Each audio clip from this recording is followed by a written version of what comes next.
this is already wrong. Israel is not the fig tree. So I'm going to read it anyway, but it's incorrect. All right. Just as the leaves concealed the lack of fruit on the tree, so the magnificence of the temple concealed the fact that Israel did not have the fruit of righteousness God required. Both the fig tree, I'm not going to read it because it's wrong.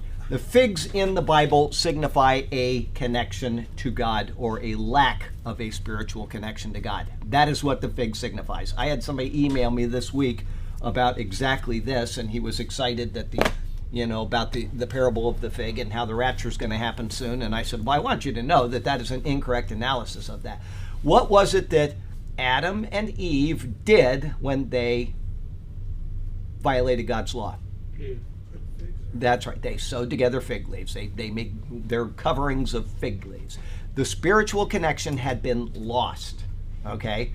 When the spiritual connection had been lost, that is a symbol of them trying to work to make it back again. They made their own garments and they tried to cover their shame so that they could be spiritually reconnected to God. All right? That's an incorrect analysis. It's been panned around for so long in so many studies that it's just become the standard thought. It is incorrect. You go through the Bible, and when you see the fig tree, it means there is either a spiritual connection to God or there is not. Okay? When Jesus cursed the fig tree, he said, may you never bear fruit again. Where did he just come from and go to? Israel. He went to the temple.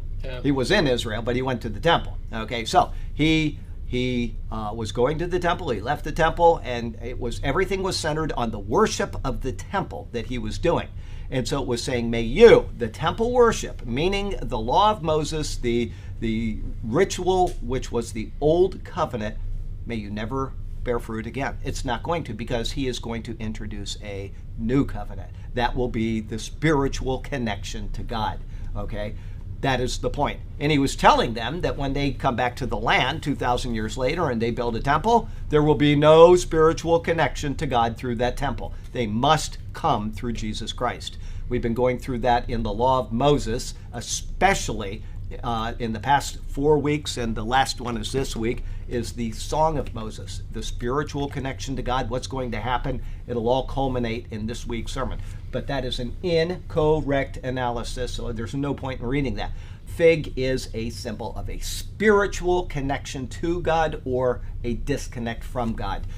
We do not work our way to God. We do not sew fig leaves together to make that spiritual connection. The what? To cover ourselves. Yeah, to cover ourselves. And by covering ourselves, then we are spiritually connected. So, and that's what happened is we went to the next couple verses, and it says that there's the promise, there's the curse, and then there's the promise in the curse on the serpent and on the woman and on the man, Genesis 3:15. And then we have Adam believing, and Adam demonstrated his belief by calling his wife Eve. And after that, and only after that, faith and faith alone, the Lord God covered them. And that is a picture of the spiritual connection being restated. Okay, it's just a picture of it. It didn't actually happen, but it said the Lord God took the skins of animals and covered them. Something had to die.